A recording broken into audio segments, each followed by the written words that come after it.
오늘 우리가 함께 은혜 받을 하나님 말씀은 마태복음 25장 24절 말씀부터 30절 말씀까지입니다. 한 달란트 받았던 자는 와서 이르되 주인이여 당신은 굳은 사람이라 심지 않은 데서 거두고 해치지 않은 데서 모으는 줄을 내가 알았으므로 들어와여 나가서 당신의 달란트를 땅에 감추어 두었었나이다. 보소서 당신의 것을 가지셨나이다. 그 주인이 대답하여 이르되 악하고 게으른 종아 나는 심지 않은 데서 거두고 해치지 않은 데서 모으는 줄로 내가 알았느냐? 그러면 내가 마땅히 내 돈을 취례하는 자들에게나 맡겼다가 내가 돌아와서 내 원금과 이자를 받게 하였을 것이니라 하고 그에게 그 한 달란트를 빼앗아 10달란트 가진 자에게 주라. 무릇 있는 자는 받아 풍족하게 되고 없는 자는 그 있는 것까지 빼앗기리라. 이 무익한 종을 바깥 어두운 데에서 쫓아내라. 거기서 슬피 울며 이를 갈리라 하니라. 아멘. 저와 같은 세대 사람들은 이것을 잘 알 겁니다. 우리는 민족 중흥의 역사적 사명을 띠고 이 땅에 태어났다. 국민교육 헌장인데요, 모든 사람들이 이걸 암송하게 했죠. 1968년 12월 5일 날 반포된 것입니다. 사도 바울은 이렇게 말을 했어요. 하나님의 은혜의 복음을 전하는 것이 주 예수께 받은 사명이다. 사도행전 20장 24절 한번 읽어보겠습니다. 내가 달려갈 길과 주 예수께 받은 사명 곧 하나님의 은혜의 복음을 증언하는 일을 마치려 하면은 나의 생명조차 조금도 귀한 것으로 여기지 아니하노라. 나의 생명조차 조금도 귀한 것으로 여기지 아니하리라. 사도행전이라고 하죠. 사도행전. 그래서 어떤 사람들은 이것을 성령행전이다 이렇게 말해요. 사도들이 일을 했지만 실질적으로 그 일을 계획하고 주관하고 이끄시고 능력 주신 분이 성령이시니까, 그래서 성령행전이다 이렇게 말을 합니다. 저는 오늘 이렇게 부르고 싶습니다. 사명행진이다. 사명행진이다. 사명이 이끄는 삶. 또 그 사명은 사도행전 28장으로 끝났지만 계속해서 지금도 성령께서는 역사하시거든요. 마찬가지로 나의 사명은 지금도 역시 앞으로도 계속 이 사명을 따라 가야 되기 때문에 저는 사도행전, 성령행전 이렇게 말하지만 사명행전 이렇게 오늘은 좀 부르고 싶습니다. 세상에서 가장 행복한 사람은 누구일까요? 어떤 사람일까요? 저는 종종 그 방송에 인터뷰를 나간다거나 그럴 때 나는 행복합니다 그러거든요. 나는 행복합니다. 당신도 행복하기를 원합니다. 그러니까 뭐가 그렇게 행복합니까? 그러니 뭐가 그렇게 행복합니까? 그러다가 나중에는 저도 행복합니다 그러더라고요. 뭐가 그렇게 행복할까요? 세상에서 가장 행복한 것이 무엇일까요? 무엇 때문에 행복할까요? 행복한 사람은 생명을 걸 만한 목적이 있고 그 목적을 향해 걸어가는 사람이라고 말하고 싶습니다. 저는 생명을 걸 만한 목적을 발견했어요. 그리고 그 생명을 걸 만한 목적을 따라 살아가고 있기 때문에 행복한 것입니다. 저는 행복합니다. 여러분도 행복하시기를 바랍니다. 사람마다 가슴을 뛰게 하는 일이 있어요. 가슴을 뛰게 하는 일이 있어요. 청소년들에게 이렇게 캠프를 마치고 제가 몇 사람들한테 이렇게 물어봤어요. 어린 아이들에게 물어보고 초등학생들도 물어보고 그랬더니 이번 캠프가 어땠냐 그랬더니 다 좋았다고 하는 사람이 있고, 뭐가 그러면 싫었냐, 싫은 것은 좀 생각해 봐야 되겠는데요 그렇게 말하는 사람도 있고요. 또 어떤 사람은 이건 좋았고 저건 싫었고 이런 얘기를 하기도 했어요. 어린 아이들에게 물어보면 가장 좋았던 게 뭐냐, 찬양을 막 열정적으로 뛰면서 불렀던 게 제일 좋았다고, 찬양의 시간이 좋았다고, 대부분이 찬양의 시간을 좋았다는 얘기를 많이 하더라고요. 그러면서 하는 얘기가 내년에도 이 캠프를 계속 또 했으면 좋겠다고, 또 했으면 좋겠다고. 왜 그럴까요? 가슴을 뛰게 하는 어떤 기쁨이 있었다는 얘기죠. 좋았다는 얘기입니다. 여러분이 가슴을 뛰게 하는, 기대하게 하는 그것이 무엇입니까? 하나님께서는 우리가 태어날 때 재능이라는 것을 줬어요. 재능, 내가 조금 더 잘할 수 있는 거, 남들보다 좀 더 잘하는 거, 이런 재능들이 있습니다. 우리가 예수님을 영접했을 때, 나의 주인으로 받아들였을 때, 그때 성령께서는 우리에게 주시는 것이 바로 은사입니다. 태어날 때 우리가 재능을 받았다면, 우리가 예수님 믿고 하나님의 자녀가 되었을 때는 하나님께서 우리에게 은사를 주십니다. 그 은사를 통해서 우리가 사명을 감당하도록 하는 거죠. 이번에 캠프 때의 둘째 날, 거의 마지막 부분에서 제가 사회 보는 목사님한테 앞에 쫓아가서 얘기를 했어요. 목사님, 오늘 좀 환자를 위해서 육체적으로 마음으로 병든 사람이 이 자리에 좀 있는 것 같은데 기도하고 싶다. 그 시간을 좀 만들어 줘라. 그래서 마지막 부분에 육체적으로 혹은 마음적으로 좀 아프고 상처가 있는 사람 나오라고, 그렇게 해서 우리 전도사님들 제가 다 나오라고 그래가지고 같이 안수 기도를 했습니다. 왜냐하면 하나님께서 그런 마음을 주셨기 때문에, 미리 계획한 건 아니고 기도하는 가운데 그런 마음을 주셨기 때문에 그런 기도를 했습니다. 이것을 우리는 신유의 은사라고 말하는데, 치유하는, 이것은 성령께서 우리를 통해서 그렇게 하시는 것이고, 그것은 주님이 우리에게 선물로 나눠주신 은사입니다. 고린도전서 12장 11절 말씀, 이 모든 일은 같은 한 성령이 행하사 그의 뜻대로 각 사람에게 나누어 주시는 것이라. 이것은 같은 성령, 여러분들이 믿는 성령, 제가 믿는 성령 같은 분입니다. 그 성령께서 필요에 따라서 나눠주는 거예요. 그냥 내가 특별하게 잘했기 때문에, 이쁘고 사랑하기 때문에 주는 것이 아니라 성령께서 그때 필요한 것을 나눠주는 거예요. 이걸 가지고 일을 해라, 이것 가지고 사역해라, 이렇게 기도해라. 그래서 그때 성령께서 우리에게 주시는 은사, 바로 나누어 주시는 것입니다. 이건 내가 특별하기 때문에 주는 것이 아닙니다. 사명을 감당하라고 주시는 은사입니다. 모든 것은 존재하는 목적이 있죠. 모든 물건들은 존재하는 목적이 있습니다. 또 그 물건을 만든 사람이 의도한 바가 있습니다. 그런 목적을 위해서 그 물건을 만든 거죠. 그래서 재능은 우리가 존재하는 목적을 알게 합니다. 우리가 태어날 때 재능을 가지고 태어났다고 했잖아요.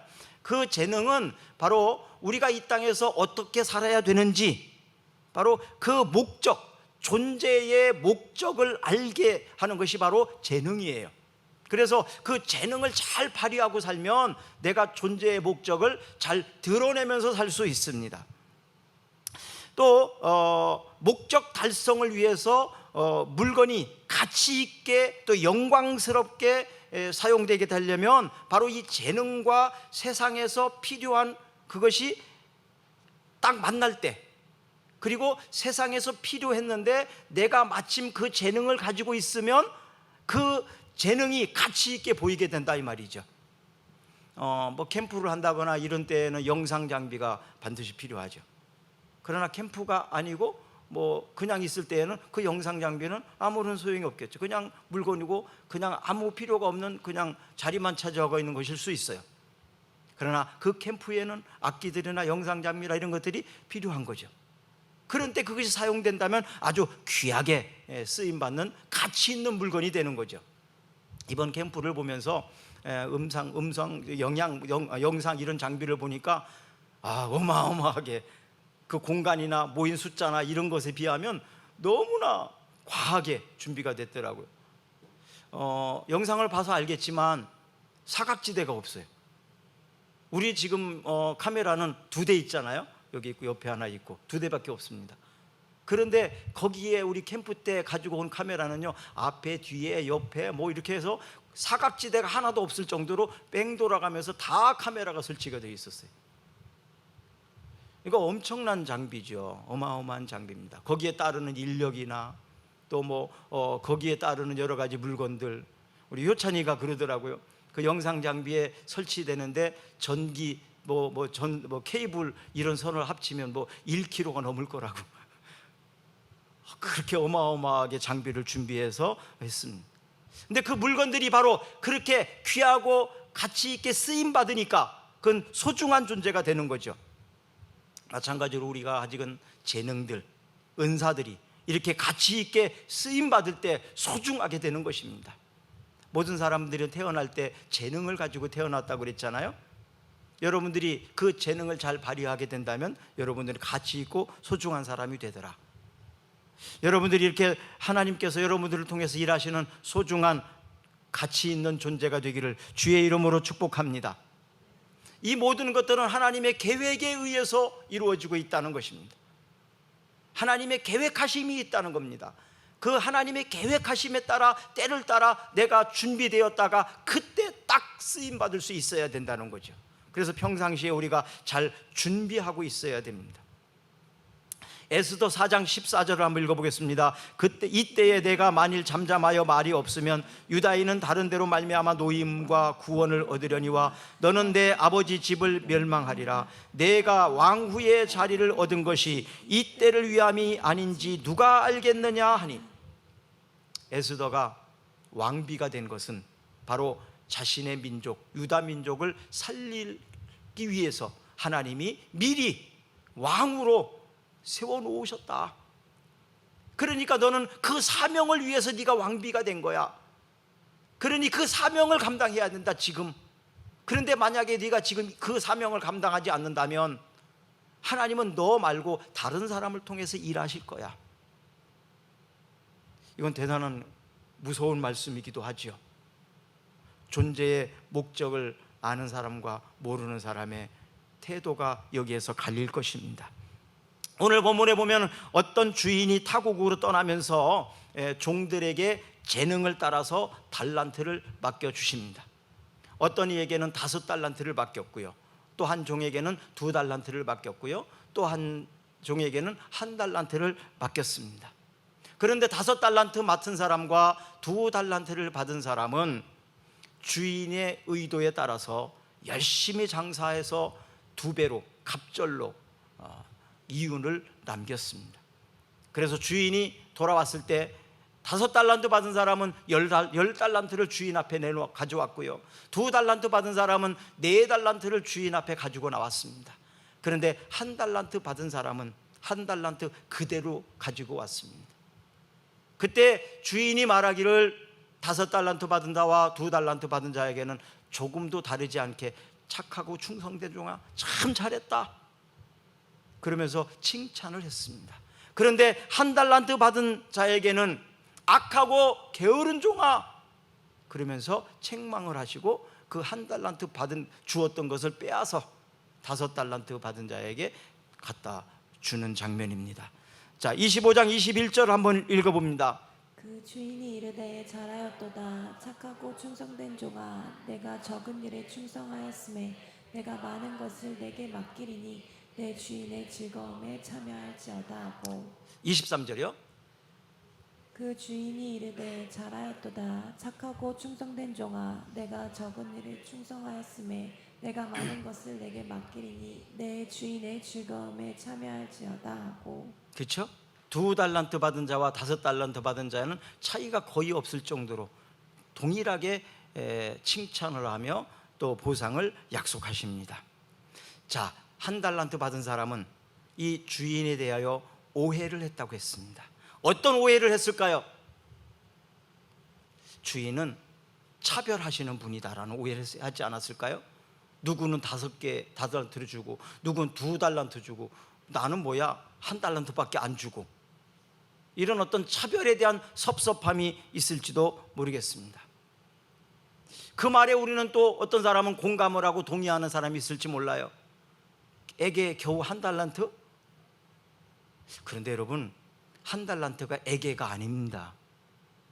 은 1달란트, 금 1달란트 이렇게 구분을 할 수 있는데요, 좀 작은 것이 은이니까 은 1달란트가 어느 정도로 금액인지 아십니까? 은 1달란트는요 6,000데나리온입니다. 6,000데나리온. 6,000데나리온이면요, 한 데나리온이면 하루 품삯입니다. 10만 원에서 15만 원 정도 되잖아요, 지금 요즘에 일용직. 10만 원만 잡아도 한 달란트가 그럼 가치가 어느 정도 됩니까? 얼른 계산해 보면 6천 곱하기 10만 원은 6억 아닙니까? 6억이 작은 돈이에요? 아닙니다. 마태복음 18장에 보면 1만 달란트 빚진 자에 대한 이야기가 나옵니다. 우리는 바로 하나님으로부터 1만 달란트 빚을 졌는데 그 빚을 하나도 갚지 않아도 된다고 탕감해 줬다. 그럼 1만 달란트라는 것이 어느 정도의 수준일까요? 이건 아마 계산하기가 굉장히 어려울 거예요. 대충 계산해 보면 한 6조 정도 될까요? 6조. 우리가 뭐 세어볼 수 없는 돈이죠. 1만 달란트, 이것은 뭐 어마어마한 거예요. 이렇게 하나님께서 우리의 죄값을, 또 우리가 하나님 앞에 빚을 예수 그리스도의 십자가, 바로 그 은혜로 말미암아 탕감을 받은 사람. 그런데 내가 조금 수고했다고, 내가 조금 헌신한 것에 대해서 알아주지 않는다고, 또 나에게 조금 힘들고 억울하게 하고 마음 아프게 한 사람에 대해서 우리는 어떻게 합니까? 그 빚을 다 갚으라고. 갚지 않으면 때리고 감옥에다 집어넣는 것이 바로 우리였다고 마태복음 18장에는 그것을 기록하고 있습니다. 이렇게 하나님께 우리가 은혜를 받고 사랑을 받고 살면서 이 세상에서 배려하지 못하고 용서하지 못하고 사는 것에 대한 이야기를 하고 있는 거지요. 이번 청소년 수련회가 은혜롭게 진행될 수 있었던 것은 많은 사람의 헌신과 수고였습니다. 이름도 없이 빛도 없이 하려고 하는 사람, 또 힘들고 어려운 일이 생길 때마다 우리 아이들을 먼저 생각하는, 아이들이 좋으면 되는 거고 아이들을 위해서 내가 무엇을 해야 될까, 여기에 초점이 맞춰져 있었기 때문에 청소년 캠프가 아무런 어려움 없이 오히려 이렇게 아름답게 마칠 수 있었던 것 같습니다. 사랑하는 여러분, 시간은요 돈보다 귀합니다. 한번 따라해 봅시다. 시간은 돈보다 귀합니다. 돈은 저축해놨다가 필요할 때 내가 찾아서 쓸 수 있어요. 시간은 저축했다가 필요할 때 찾아서 쓸 수가 없습니다. 할 수만 있다면 나이 든 분한테 한번 그거 가서 물어보세요. 시간 저축 많이 해놨다가 나중에 꺼내서 쓰면 좋았을 텐데 그렇게 할 수가 없습니다. 사람은 시간 속에 살고 있습니다. 그리고 나의 시간은 영원하지 않습니다. 한 달란트 받은 사람은 똑같은 시간을 가졌고 기회도 주어졌습니다. 그러나 그 시간과 그 기회를 선용하지 못했기 때문에 악하고 게으른 종이라는 말을 했습니다. 성경에는 시간을 두 가지 개념으로 말하고 있거든요.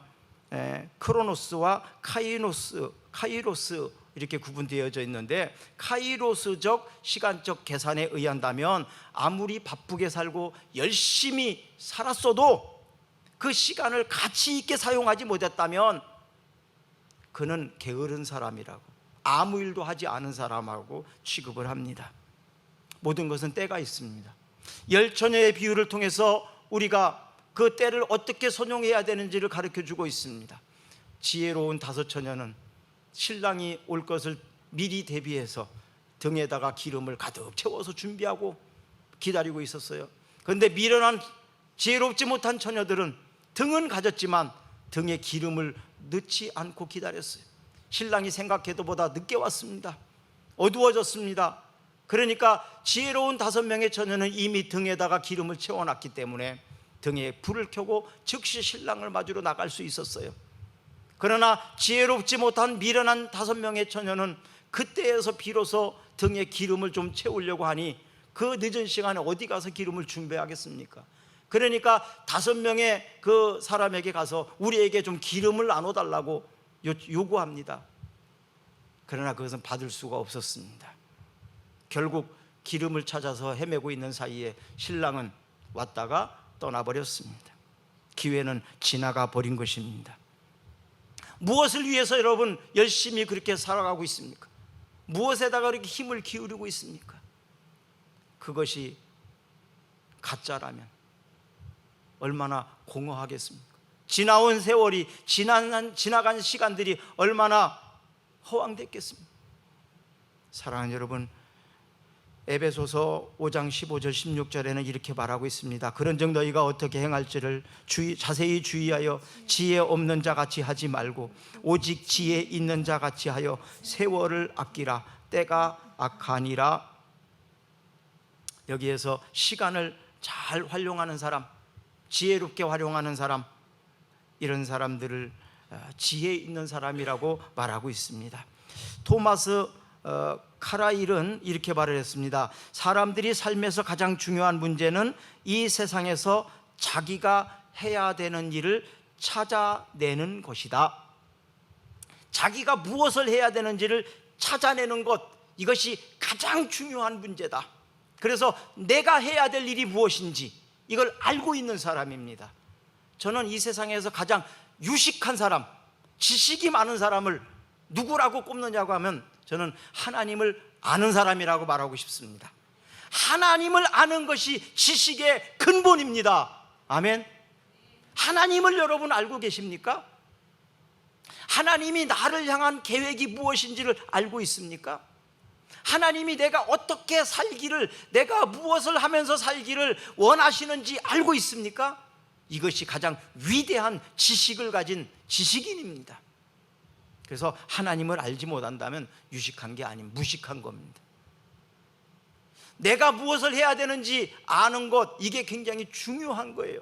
내가 해야 되는 일을 밀어놓고 남들이 해야 되는 일을 열심히 했어요. 그러면 주인이 와서 무엇을 묻겠습니까? 너 지금 무엇을 했니? 예, 저는 이거 했는데요. 바쁘게 살았는데요.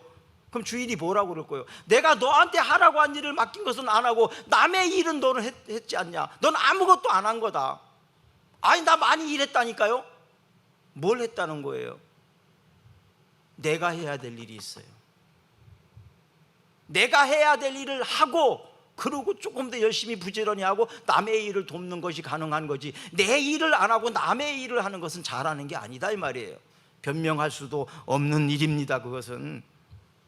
그래서 내가 해야 될 일이 무엇인지를 아는 것이 너무 소중하고 중요한 거예요.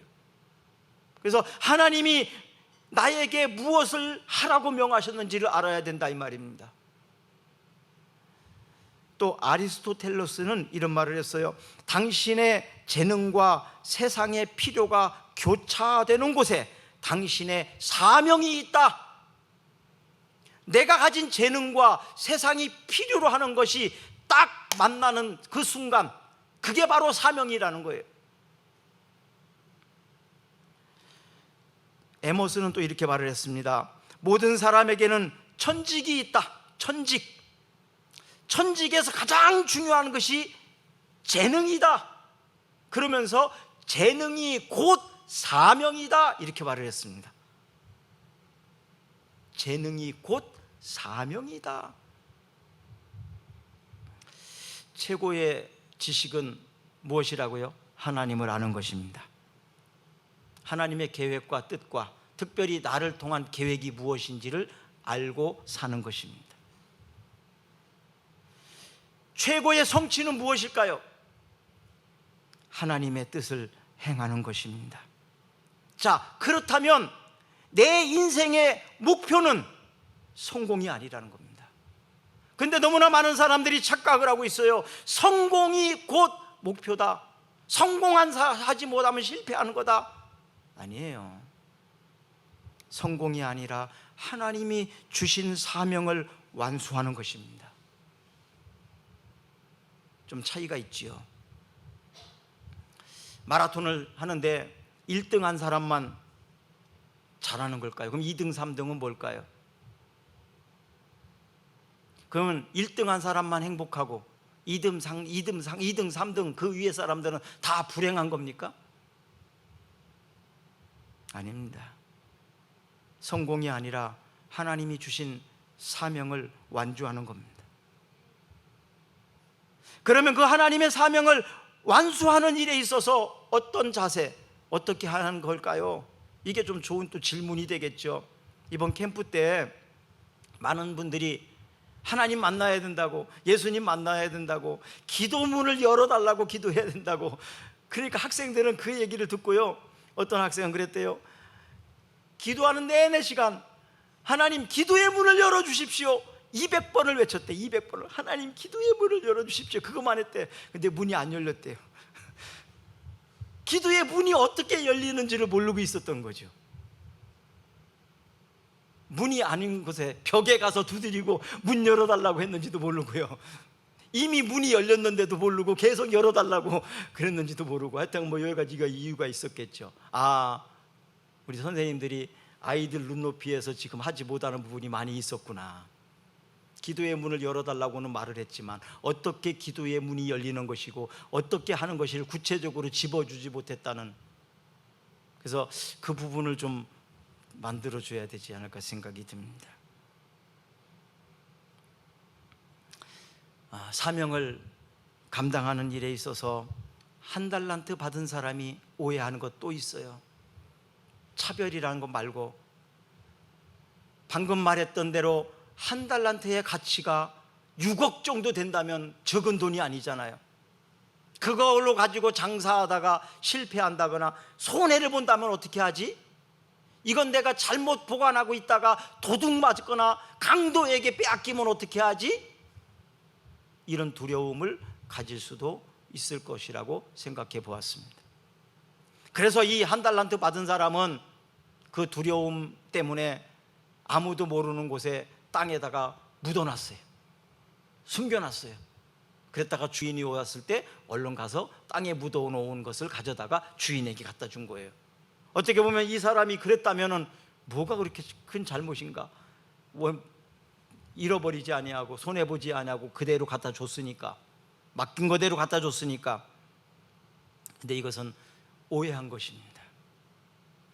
하나님께서 한 달란트를 맡겨주셨을 때 열심히 장사하고 부지런히 일을 했지만 이윤을 하나도 못 남길 수도 있고 어쩌면 손해를 볼 수도 있었을 거예요.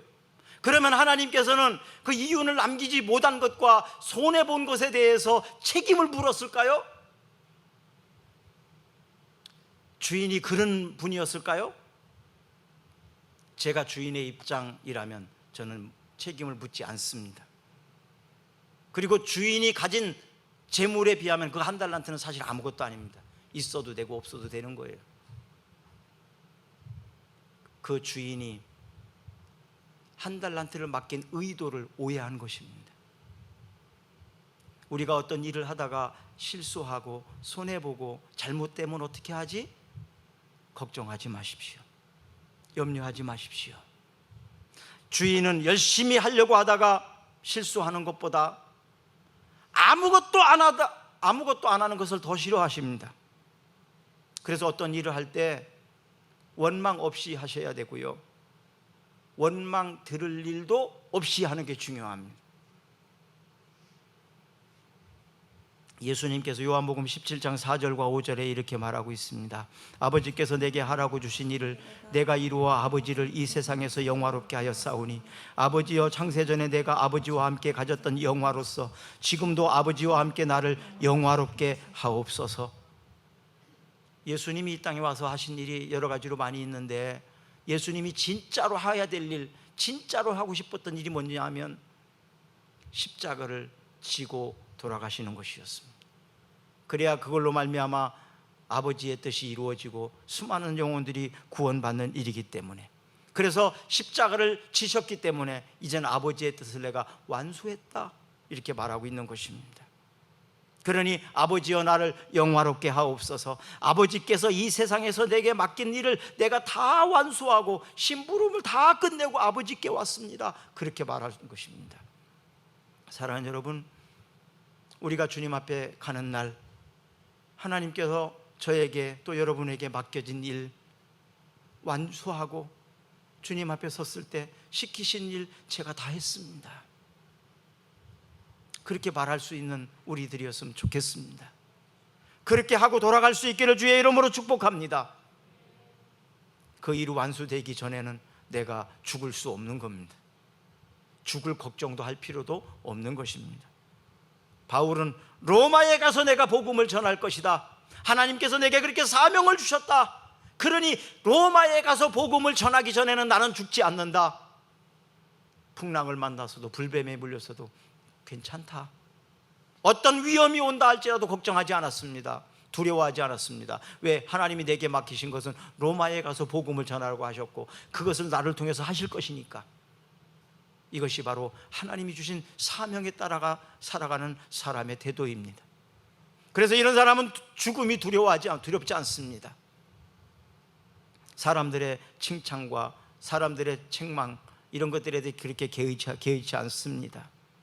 디모데전서 1장 12절 말씀을 같이 읽어봅니다. 나를 능하게 하신 그리스도 예수 우리 주께 내가 감사함은 나를 충성되이 여겨 내게 직분을 맡기심이라. 하나님 나를 충성되이 여기셔서 내게 직분을 맡기셨다. 나 자신을 볼 때 내가 정말 그 직분을 감당할 만한 능력이 있나? 그런 인격이 됐나? 그런 영성이 있나? 부족하기 한이 없거든요, 사실은. 솔직히 말하면. 그런데 하나님은 나를 충성되이 여기셨대요. 충성되이 여겨주셨다는 겁니다. 그래서 맡기셨대요. 나를 믿고 맡기셨대요. 그러니 나는 그 아버지의 신용, 아버지의 그 믿음을 저버리지 않기 위해서 믿고 맡겨주신 일을 열심히 완주하려고 하는 것입니다. 여러 가지 자원으로 부족한 것이 많습니다. 그러나 믿고 맡겨주신, 그러면 내게 이 사명을 주셨을 때 내 힘만으로 하도록 하나님이 하셨을까요? 내 힘으로는 할 수 없습니다. 솔직히 고백하는 거죠. 우리 캠프를 우리 교회 혼자 감당하기는 여러 모양으로 어렵지 않습니까? 그래서 하나님은 여러 사람을 보내주셨어요. 장비를 보내주셨고 여러 가지로 돕는 사람들을 많이 보내주셨습니다. 넉넉하게. 감당할 능력을 주십니다. 감당할 재능을 주십니다. 그래서 그 사명을 감당하는 거예요. 하나님이 일을 맡겨놓고 그 감당할 능력을 안 주시면 어떻게 일을 하라는 겁니까? 여러분들도 여러분 자녀에게 어떤 일을 맡긴다면 그 일을 할 수 있을 때 있을 만큼만 맡기지 않아요. 그 아이가, 그 자녀가 감당하지 못하는 일을 맡기진 않지 않습니까? 만약에 감당할 힘이 좀 부족하면 어떻게 하겠습니까? 도와주죠. 능력을 주시고 사람을 붙여주시고 아니면 재원을 공급해서라도 감당할 수 있도록 하지 않아요? 하물며 하나님께서 우리가 할 수 없는 일을 맡기시겠습니까? 할 수 있으니까 맡기지. 그러니까 하나님이 내게 일을 맡기셨을 때 안 된다고 못한다고 하는 것은 하나님을 믿지 못하는 거고 하나님을 오해하는 거예요. 한 달란트 받았던 사람이 주인을 오해하는 것처럼 오해하는 거예요. 그러니 하나님, 나는 감당할 수 없으나 하나님 주께서 능력 주시면 할 수 있사오니 하나님 하겠습니다. 그래서 고린도전서 4장 2절에 보면 맡은 자에게 구할 것은 충성이니라 그랬습니다. 맡은 자에게 구할 것은 충성이니라. 사랑하는 여러분, 이왕이면 좀 많이 맡아서 일할 수 있는 충성스러운 사람이 됐으면 좋겠습니다. 2달란트보다는 5달란트 정도 맡아서 좀 일을 하면 더 좋지 않을까요? 자, 맡겨주신 것은 사명입니다. 그럼 이 사명은 뭘까요? 목사님, 저는 재능은 좀 알겠는데 사명이 뭔지 모르겠습니다. 지금 아마 그런 분들이 있을지 모르겠어요. 그래서 그 눈높이에 맞춰서 좀 말씀드릴게요. 사명이 뭘까요? 나의 사명은 뭘까요? 제가 경험한 사명은 이런 것입니다. 더 가진 거. 남들보다 내가 더 가졌어요. 그럼 그게 사명입니다. 남들이 10,000원 가졌는데 나는 100,000원 가졌어. 그럼 그게 사명입니다. 더 하나님이 나에게 주신 것은 다 사명이에요. 나에게 건강을 더 주셨다면 그게 건강으로 사명이고요. 내게 돈을 더 주셨다면 그게 사명이고요. 하나님이 내게 더 주신 것, 다른 사람들보다 더 주신 것, 그건 다 사명입니다. 또 다른 사람들보다 더 잘할 수 있는 것이 있다면 그게 사명입니다. 다른 사람들이 하는 것보다 내가 조금 더 잘할 수 있어, 이거는 그게 사명이라니까요. 그래서 그 내가 더 잘할 수 있는 것으로 섬기면 사명을 감당하는 것이다 이 말입니다. 또 부담입니다. 부담. 자꾸 마음에 부담이 생겼어요? 그럼 그게 사명입니다. 아, 이거 이렇게 해야 되는데, 어떤 사람은 그 부담 때문에 시험 들고 그 부담 때문에 피하려고 그래요. 근데 그게 사명이라니까요. 부담. 내게 부담이 되는 거, 부담이 되는 거. 아, 이거 좀 내가 부담스러운데, 그 간식을 이렇게 이제 실행위원들 모여서 이야기를 하는데, 옆에 서 있다가 이건하 집사님이, 목사님, 우리 교회에서 두 번째 날 간식하면 어떨까요? 첫째 날은 시원영광교회에서 한다고 그러니까 둘째 날은 우리가 하면 어떨까요? 그러더라고요. 그래서 제가 사실은 후원을 별도로 했는데 또 간식 얘기해서 살짝 긴장했거든요. 모르고 이제 후원한 건 모르고 이건하 집사님, 우리 교회도 뭔가를 좀 해야 되지 않냐 이렇게 생각을 했던 거예요. 그런데 이렇게 후원했다고 그랬더니 그러면은 모르고 그랬지만 그래도 한번 말한 거니까 그냥 간식 한번 했으면 좋겠다고. 그래서 결국은 이제 교회에다 요청하기는 좀 부담스러웠는가 봐요. 그러니까 개인이 그냥 교회 이름으로 하겠다고. 우리 교회 이름으로 간식은 하지는 않았어요. 근데 아이들에게 뭔가를 좀 먹이고 싶은 부담이 있었던 거예요. 첫째 날은 시온영광께서 한다 그러니까 둘째 날은 우리 교회가 좀 하고 싶은 부담이 생긴 거예요. 그래서 그 부담을 개인이 진 겁니다. 자, 부담은 사명입니다. 그 부담을 감당하면 행복해집니다.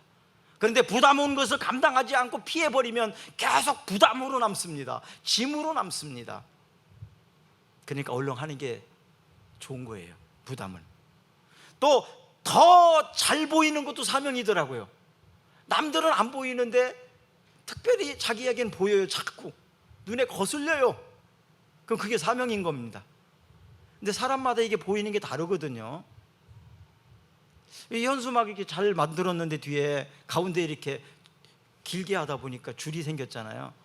가격이 좀 싼 걸로 하다 보니까 그런 거예요. 비싼 건 이렇게 큰 걸로 하나로도 나올 수 있는데 가운데 이제 두 개로 나눠서 이렇게 됐잖아요. 근데 방송실에 있는 집사님 그래, 목사님 저거 그냥 이거 없이 그냥 통째로 나오면 안 돼요. 눈에 딱 띈 거예요. 그게 부담이에요. 그게 바로 잘 보이는 거거든요. 어떤 사람은 그냥 별로 그거 개의치 않아요. 근데 어떤 사람은 그게 자꾸 보여요. 보이는 게 있어요. 어떤 사람은 자꾸 보이는 거예요. 이게 바로 사명입니다. 남들은 안 보이는데 나는 보여요.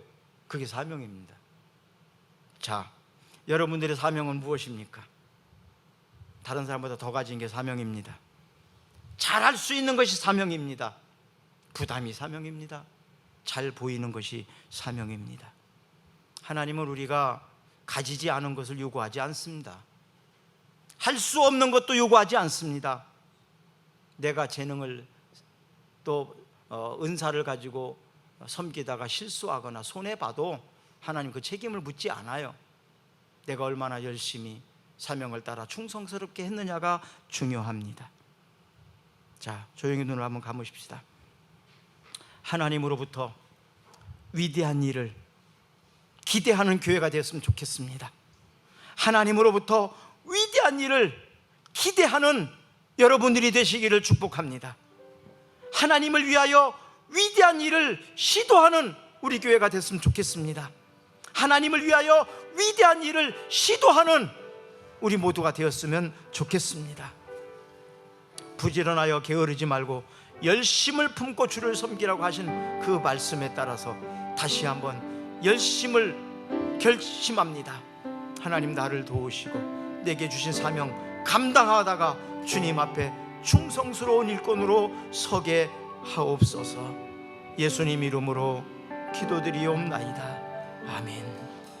우리 다 같이 일어나셔서 찬양하겠습니다.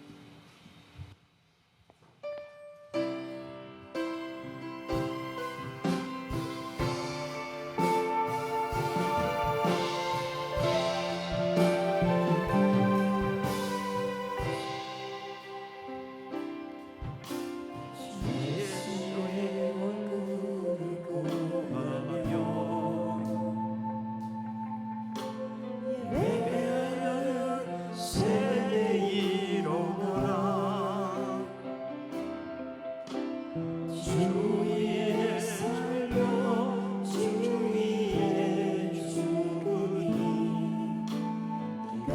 부르시니 우리의 부르시니 이 위에 가지 않고 죽기 위해 주를 따르며 내가 가진 모든 주를 위해 드리니 주님의 일 하시옵소서. 하시며 부름을 주소서. 주의 나라가 이 땅에 다시 세워지니 그 영광을 우리 보게 하소서. 주 예수의 영광 우리 다시 한번 부름을 주소서. 다시 한번 부름을 주소서. 주의 나라가 이 땅에 다시 세워지니 그 영광을 우리 보게 하소서. 주 예수의 영광.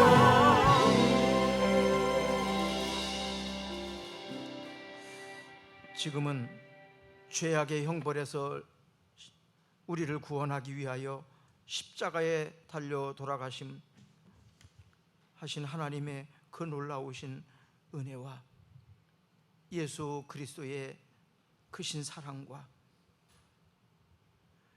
우리의 필요를 공급하시며 사명을 감당하게 하시는 성령님의 인도하심, 감동하심의 역사가 부르심의 감격으로 사명을 결단하고 돌아가는 모든 성도들, 저들의 가정과 저들의 사업장과 우리나라 위에 영원토록 함께 하시기를 간절히 축원하옵나이다. 아멘.